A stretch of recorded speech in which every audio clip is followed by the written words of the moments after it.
Imagine this: a quiet convenience store, lights dimmed, clock ticking past midnight. A young cashier locks the register, ready to go home when the door swings open and trouble walks in. What the thugs didn't know was that justice was standing just a few feet away, wearing leather jackets and steel-toed boots. When we think about danger, our minds often jump to dramatic movie scenes, dark alleys, masked villains, or high-speed chases.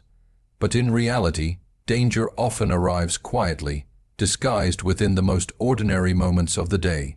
That was exactly the case on the night when a young cashier, working a simple closing shift, suddenly found herself faced with an unexpected threat that would test her composure, her courage, and her sense of safety. The store had already closed. The buzzing neon sign outside had gone dark. The last customers had drifted out moments earlier, leaving behind the faint rustle of snack wrappers and the lingering smell of brewed coffee. For the young cashier, this was her routine. She had just finished counting the register, her fingers moving swiftly over the bills as she totaled the day's earnings. She was only part-time, balancing this job with school, and although the pay wasn't much, she took pride in doing her work properly. After locking the cash drawer, she moved around the store, straightening shelves and wiping the counter. It was quiet, the kind of silence that settles in right before closing when the world outside seems paused. She liked this part of the night because it felt peaceful, predictable, controlled. But what she didn't know was that unpredictability was approaching her like a storm she couldn't yet see. As she stepped toward the front door to put up the closed sign, the handle suddenly jerked downward. The door didn't just open, it flew open. 3 men pushed their way in, their movements sharp and intentional. They didn't glance at the closing sign. They didn't apologize for barging in. They walked in like they owned the room. At first, the cashier's mind tried to rationalize it. Maybe they didn't realize the store was closed. Maybe they just needed something quickly. But those hopeful thoughts evaporated within seconds. The tone of their voices, the aggression in their steps, and the coldness in their eyes told her immediately. This was not a misunderstanding. This was a threat. One of the men stepped forward, leaning way too close for comfort. His breath carried the smell of alcohol, and his voice came out low and mocking. He demanded money, ignoring her trembling voice as she tried to explain that the register was already locked. Another man paced by the aisles, knocking over a display rack just to intimidate her. The third stood by the entrance, acting as a lookout, but also blocking her only escape route. Her heart began to pound. The silence she once appreciated now felt suffocating. She could feel her hands shaking, her breath shortening, and her mind racing through worst-case scenarios. She wondered if anyone outside could hear what was happening. She wondered if she should try running. She wondered how long this would last and whether she would get hurt. For a moment, she felt entirely powerless, and that feeling is one of the deepest fears a person can experience. It's the fear of knowing that no one expects you to be in danger, so no one is coming. It's the fear of being alone, cornered, and unable to call for help.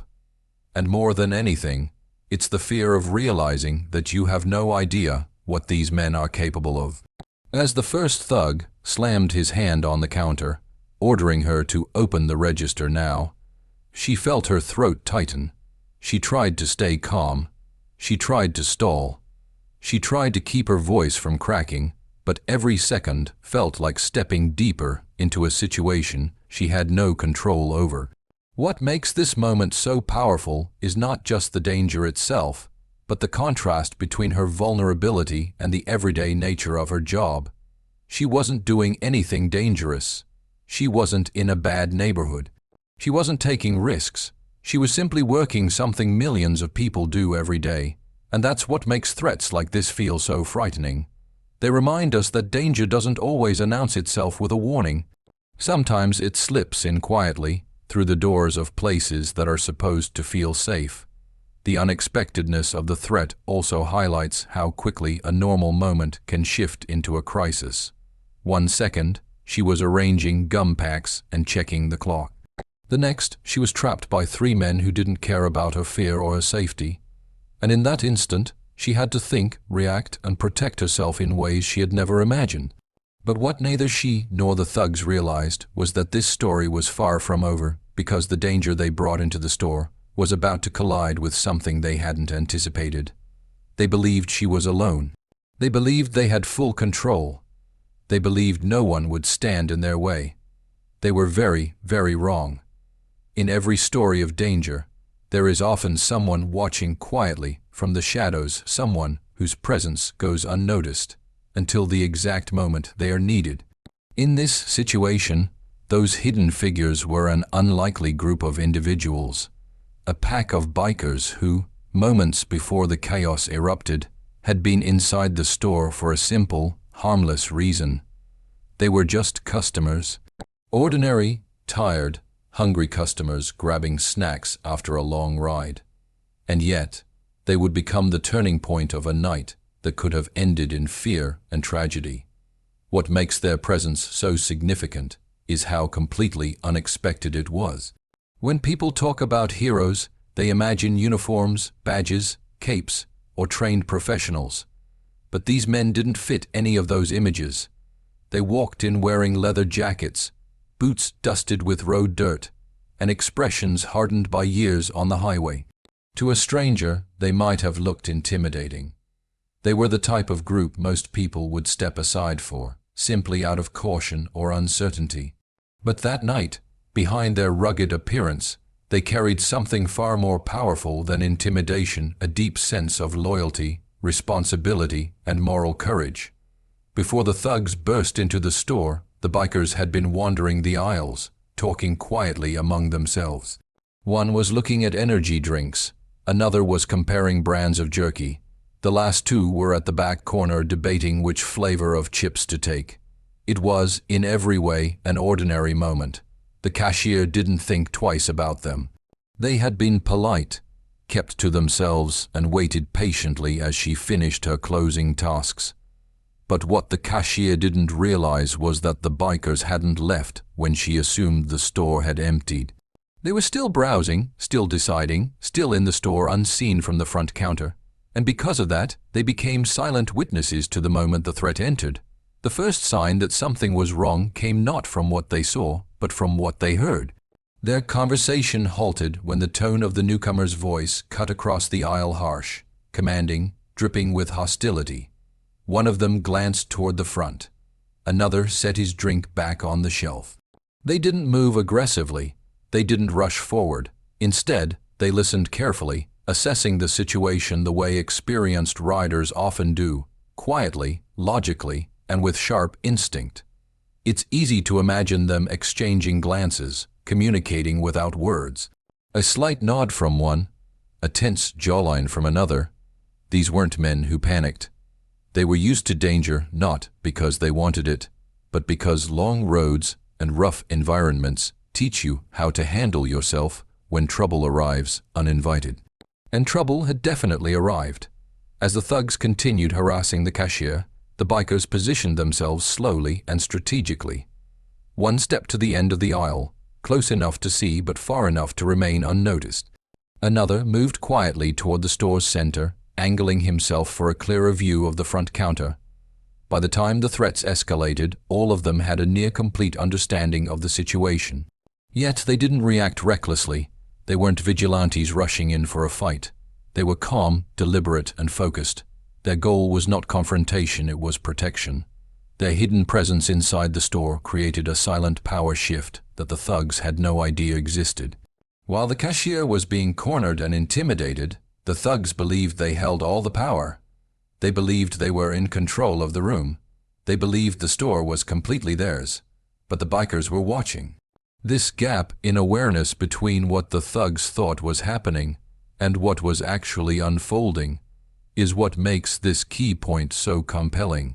It is the invisible moment in every crisis when the right people are in the right place, preparing to step in long before the villains even realize they're not alone. Psychologically, this hidden presence also highlights an important truth.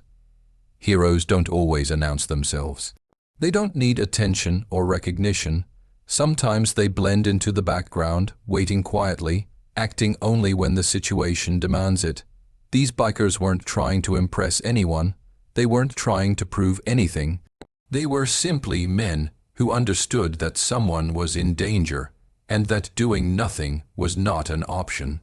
And in a twist of irony, the very people the thugs would likely have avoided, the ones with the intimidating appearance, became the unexpected shield between the young cashier and potential harm. The thugs might have mocked or threatened someone who looked weak, but they had no idea they had walked into a store with 4 men whose strength didn't come from size or style, but from principles. As the tension grew, the bikers prepared themselves silently, knowing that the moment was coming when they would have to step forward. They didn't know how far the thugs would go. They didn't know whether weapons were involved. They didn't know how dangerous this would become. But they were ready anyway, ready to intervene, ready to protect, ready to reveal themselves the second the cashier needed them most. They were the hidden heroes of the night, waiting in the shadows, unseen but incredibly powerful, and their presence would soon turn the entire situation upside down. Courage is a word people often misunderstand. Many imagine it as loud, explosive, or dramatic, a moment defined by shouting, fists, or heroic declarations. But true courage rarely looks like that. True courage is quiet, controlled, and decisive. It happens in a split second, at the exact moment when fear meets responsibility, and a choice must be made.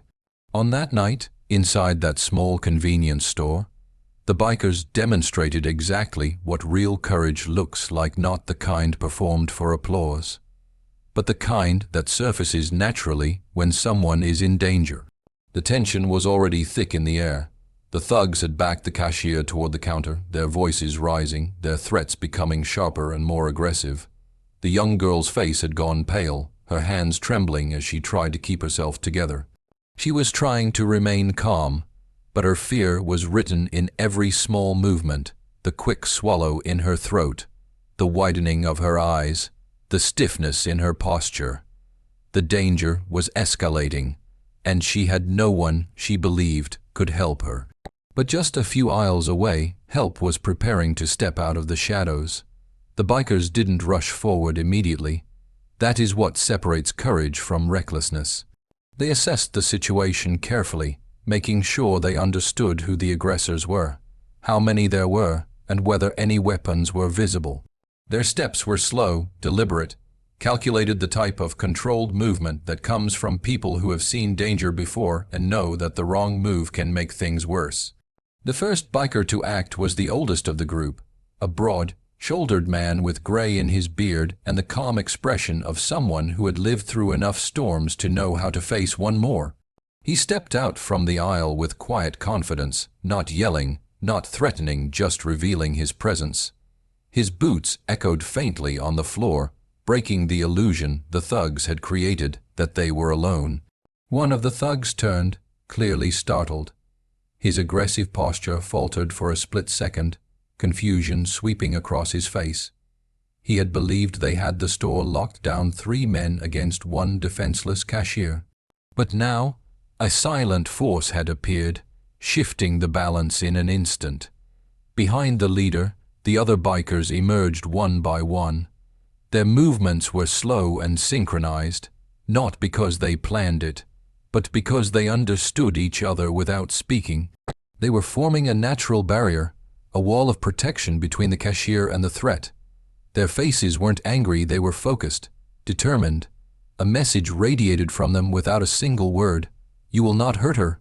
This is the essence of courage in action, stepping forward. Not because you're unafraid, but because someone else needs you. The thugs, suddenly aware that the situation was no longer in their control, exchanged glances. Their earlier confidence evaporated. Their bravado shrank into uncertainty. One tried to step back, but another biker shifted slightly, blocking the exit without even touching him. The room had changed completely. The predators were no longer the strongest ones in the space. Still, the bikers didn't try to escalate the confrontation. They didn't shout or make threats. The leader simply spoke, his voice calm but firm, asking the cashier if she was all right. That single question was more powerful than any threat. It told the thugs exactly where the loyalty in the room lay. It told them that the girl was not alone. The cashier's voice cracked as she tried to answer, but she didn't need to finish. The bikers had seen enough. With slow, steady steps, the group moved closer, not aggressively, but purposefully. Courage doesn't require violence, it requires readiness. And they were ready to act if the situation demanded it. The thugs saw it in their posture, in their eyes, in the way they stood their ground without wavering. One thug raised his hand slightly, as if to show he meant no harm. Another muttered something about leaving. The third tried to explain that they hadn't planned anything serious, that it was just a misunderstanding. But everyone knew the truth. They were backing down because courage had entered the room and they had none to match it. The bikers continued moving forward until the cashier was safely behind them, shielded from any danger. By positioning themselves between her and the thugs, they made their intentions clear without ever needing to act physically. Their presence was enough. Their courage was enough. Courage in this moment wasn't about fighting. It was about standing firm, refusing to be intimidated, and showing the strength to protect someone who couldn't protect themselves. It was the kind of courage that comes from experience, from principle, and from an unspoken code of honor that many people underestimate in groups like bikers. They didn't act to prove something. They didn't act for recognition. They acted because someone was in need, and that was reason enough. In that moment, the entire atmosphere of the store shifted. Fear lost its hold. Power changed hands. Threats dissolved into silence. And courage, expressed not through violence but through presence, became the strongest force in the room. Strength comes in many forms, but not all strength deserves respect. Some people use their strength to intimidate, to dominate, or to harm. Others use it quietly, responsibly, and only when necessary. What truly sets a person apart is not how powerful they are, but how they choose to use that power. On that tense night inside the store, the bikers demonstrated a rare and admirable combination: the strength to take action and the integrity to control it. When the thugs first realized they were no longer alone, they reacted with fear disguised as anger. Their voices wavered. Their movements became uncertain. They tried to appear tough, but their confidence was slipping fast. The bikers, however, did not take advantage of that fear. They didn't mock them, challenge them, or attempt to spark a physical fight.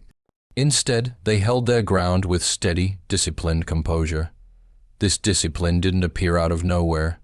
It was proof of a deeper moral foundation, a code of conduct that guided their actions. Many biker groups are known for their loyalty, their unity, and their belief in handling situations with fairness. They don't step into conflict to escalate it. They step in to stop harm, to defend the vulnerable, and to ensure that justice is served with level-headed control. One of the most striking aspects of their response that night was how measured it was. These were strong men, capable of overpowering the thugs if it came to that. But strength without restraint is dangerous, and they understood this. Integrity shaped every movement they made. The leader of the group, the same man who stepped forward first, kept his hands visible and relaxed at his sides. He didn't clench his fists. He didn't raise his voice. His calm demeanor sent a clear message: we are here to protect, not provoke. His presence alone discouraged any rash move from the thugs, yet he remained composed, demonstrating a strength that didn't need to shout to be heard. Another biker subtly guided the cashier behind their line, placing himself between her and the men who had threatened her. It was a gentle but firm gesture, protective, not aggressive. This small act showed that their priority wasn't dominance, it was safety. Integrity was also evident in what they didn't do. They didn't take justice into their own hands. They didn't punish the thugs physically, even though they likely had the capability to do so. Many people, fueled by adrenaline, might have acted out of anger. But these bikers understood that true strength isn't about inflicting pain, it's about preventing it. It's about knowing when to act, and just as importantly, when not to. This controlled strength had a profound psychological impact on the thugs. Without lifting a finger, the bikers had turned the situation around entirely. They had taken power from the aggressors simply by standing firm and refusing to be provoked. And because the bikers refused to engage violently, the thugs couldn't claim they were acting in self-defense or had been provoked. They were simply wrong, exposed, and outnumbered by men who had no intention of letting their violence continue. Strength with integrity also means understanding responsibility. The bikers didn't ask for this situation. They hadn't come to the store looking for trouble. But once trouble appeared and threatened someone who had no means of defending herself, they accepted the responsibility placed before them, not because they wanted praise, and not because they wanted to play heroes, but because it was the right thing to do. It's easy for people with power to misuse it, especially in emotionally charged moments. But these bikers stayed level-headed. Their strength was never about control or ego. It was about protection, justice, and maintaining peace in a moment when fear could have easily led to chaos. They used their strength the way a shield is used defensively, not offensively. Another remarkable detail was how they handled communication. The leader addressed the thugs in a firm but even tone, telling them calmly to step back and allow the cashier space. He didn't threaten them. He didn't insult them. His words were simple, direct, and grounded in authority. And because his strength came from integrity rather than hostility, the thugs listened. They recognized that this man wasn't bluffing, and he wasn't reacting emotionally. He was determined, steady, and in full control of himself. Integrity also shone through in their patience. They didn't rush the situation. They gave the thugs the chance to step away, back down, and avoid further escalation. They allowed them the opportunity to make a safer choice, and when the cashier shakily mentioned calling the police, the bikers supported that decision without hesitation. They understood that justice should be handled lawfully, not through personal vengeance. In every movement, every glance, every quiet decision, the bikers demonstrated that true strength is rooted in moral clarity. It is not impulsive or destructive. It is thoughtful, disciplined, and purposeful. Their presence was solid, reassuring, and powerful, but it was their integrity that transformed the situation from a potential act of violence into a moment of protection and justice. That night, strength wasn't loud. It wasn't violent. It wasn't flashy. It was responsible. It was steady. It was principled. And that made all the difference. Society has a way of putting people into boxes. Sometimes those boxes come from stories we've heard, sometimes from appearances, sometimes from assumptions we don't even realize we're making. And one of the most persistent stereotypes in modern culture is the idea that bikers with their leather jackets, loud engines, and rugged appearance are dangerous, reckless, or unapproachable. People often judge them long before learning who they really are. But on that night, inside that small convenience store, those stereotypes shattered completely. When the bikers had first walked into the store earlier that evening, the young cashier had noticed them, of course. It's hard not to notice a group of large men wearing heavy jackets, steel-toed boots, and patches that mark them as part of a riding group. She didn't fear them, but she remained cautious, the way many people do around individuals who look tough or intimidating. She kept her tone polite, maintained a respectful distance, and stayed alert, even though the bikers themselves were behaving normally and respectfully. This instinctive caution comes from years of representation. Movies depict bikers as villains. News stories highlight conflicts involving motorcycle groups. Pop culture often paints them as rebels, troublemakers, or lawbreakers. So when young employees working alone see a group of bikers walk in late at night, it's natural for them to feel uneasy, even if their instincts aren't fair. But the events that unfolded that night would prove how deeply mistaken those stereotypes can be, and how quickly they crumble in the presence of real character. When the thugs stormed into the store and began harassing the cashier, they fit a more familiar stereotype: loud, aggressive, disrespectful, and empowered by the false belief that they had control. Their behavior reflected the kind of threat society typically expects. They were the real danger, not the bikers who had been quietly browsing the aisles moments earlier. And yet, when it came time for action, the men who looked intimidating turned out to be the protectors. The men who had been stereotyped consciously or subconsciously as rough or unpredictable became the ones who demonstrated calm, composure, and moral strength. This reversal of expectations created a moment that was powerful on many levels.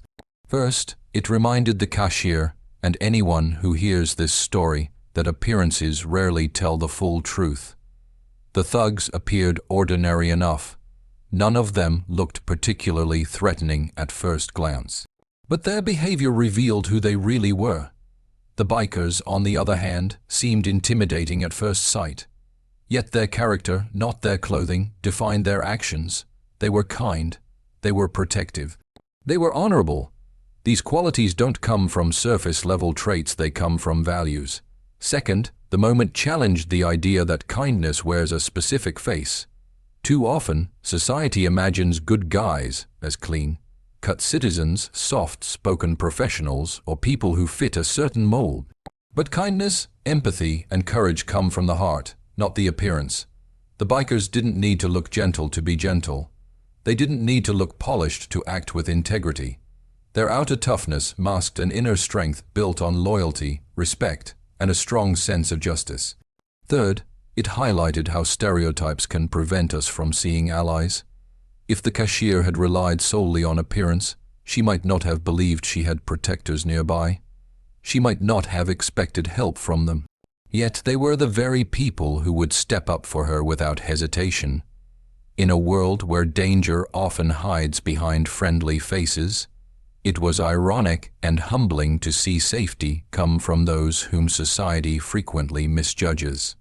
As the bikers formed a protective wall around the young cashier, their presence completely upended the assumptions anyone might have had about them. They weren't loud or reckless. They weren't aggressive. They were steady, composed, and principled. They acted not because they sought recognition, but because doing the right thing mattered to them.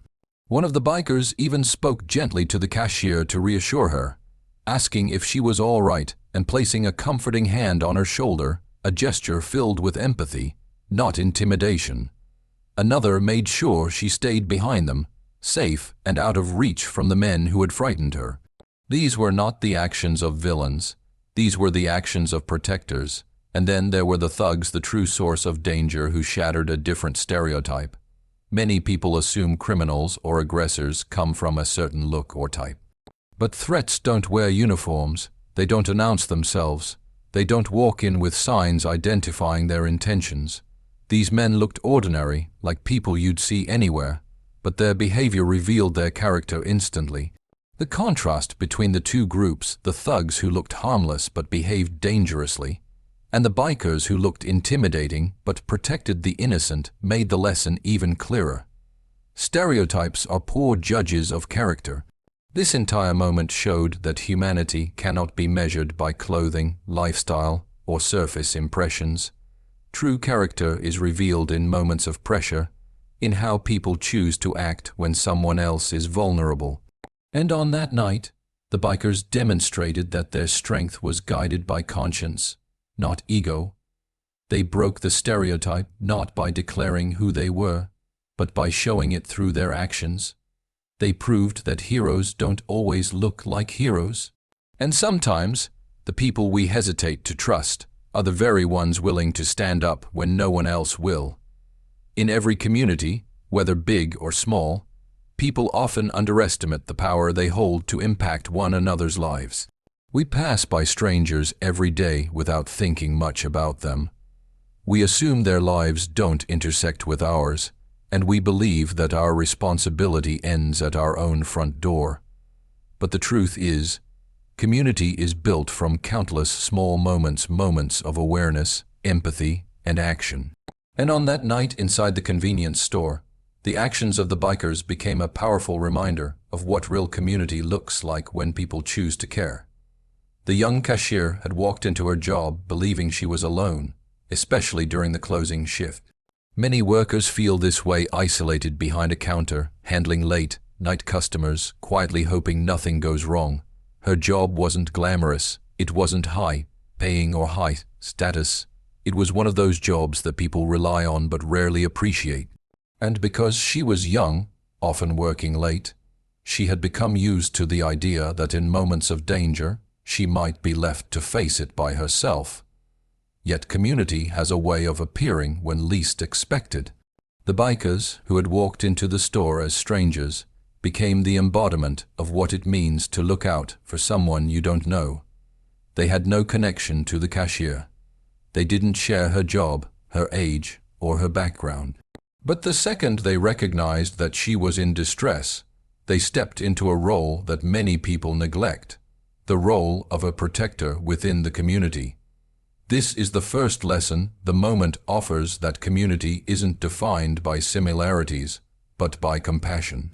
You don't need to know someone to stand up for them. Caring isn't something reserved for friends and family. It's something every human being owes to the people around them, especially when someone is vulnerable. The way the bikers reacted shows that community thrives when people refuse to be bystanders. In many situations of public danger, people freeze. They tell themselves it's not their place, someone else will handle it, or they're not equipped to intervene. But a true community member acts, even if the action is simply stepping forward, offering support, or ensuring the vulnerable person isn't alone. Another lesson from that night is the importance of presence. The bikers didn't walk into the store planning to rescue someone, but they were there.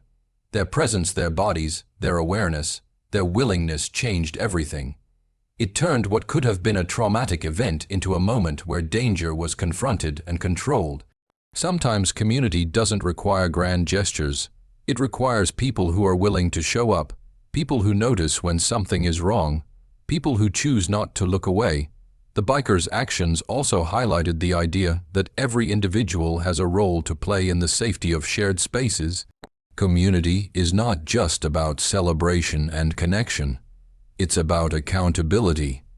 When someone threatens another person, especially someone with less power, the people around them have a moral responsibility to step in. The bikers understood this intuitively. They didn't ask themselves whether it was their business. They didn't debate whether it was worth the risk. They saw someone in trouble, and they responded as members of a community should, by protecting the one being harmed. Their actions also demonstrated that community is strengthened by courage. It takes bravery to intervene, to confront wrongdoing, and to put yourself between danger and a stranger. Courage is contagious. When one person steps up, others find the strength to follow. In this case, the bikers acted as a unified front. Their collective courage reassured the cashier, discouraged the attackers, and restored balance to the environment. Another vital lesson is the way community defies assumptions. People often imagine communities as groups defined by similarities, same neighborhood, same culture, same interests. But on that night, community emerged between people who would likely never cross paths again. This reminds us that community isn't limited to long-term relationships. It happens in moments. It happens in choices. It happens in the split second when someone decides to do the right thing for another person. This event also illustrates how community relies on unseen strength, the kind that appears quietly but powerfully. The cashier didn't know she had allies inside the store. She didn't realize that safety was closer than she thought. This is one of the most beautiful aspects of community. Help often exists even when we can't see it. Support is sometimes only a few steps away. The bikers didn't need recognition, applause, or gratitude. They didn't act out of obligation. They acted because, deep down, they understood that every community, even a temporary one formed inside a store, is built on the principle that no one should face danger alone. Their actions carry an even broader message, that communities become stronger when people challenge fear together. Fear isolates, courage unites. That night, when the cashier stood trembling behind the counter, she believed she was alone. But when the bikers stepped forward as a unified force, she was no longer just one frightened individual. She became a member of a community that refused to let her be harmed. It shows us that every person, in their own capacity, has the power to create safety, to offer support, and to make someone else feel protected. And sometimes, the people least expected to fill that role are the ones who rise to the occasion with the greatest strength. This is the lesson on community that emerged from that simple, late-night encounter in a small store. That a community is not built by proximity, appearance, or familiarity, but by people who choose to care, choose to act, and choose to stand together when it matters most. Ladies and gentlemen, in the end, this story isn't just about a group of thugs who chose the wrong night, or a crew of bikers who happened to be in the right place at the right time. It's a reminder of something far more important, something we often overlook in the rush of our daily lives. Behind every cash register, every uniform, every tired smile, there is a human being who deserves the same dignity, the same safety, and the same respect that we expect for ourselves. The young cashier didn't ask to be a hero that night. She didn't step into her job expecting danger. But what happened to her echoes a truth that matters to every workplace, every community, and every one of us. No one should ever have to face fear alone. Those bikers didn't step in because they wanted credit. They didn't intervene for applause. They did it because sometimes the world depends on ordinary people choosing to do something extraordinary, choosing to stand up instead of stand by. So let this story be more than entertainment. Let it be a call to awareness. Let it be a reminder that courage doesn't always roar. It often shows up quietly, wearing a leather jacket, holding a cup of coffee, just waiting for the moment someone needs help. May we be the kind of people who notice. May we be the kind of people who step forward. And may we never underestimate the power of doing what is right, even when no one is watching. Thank you.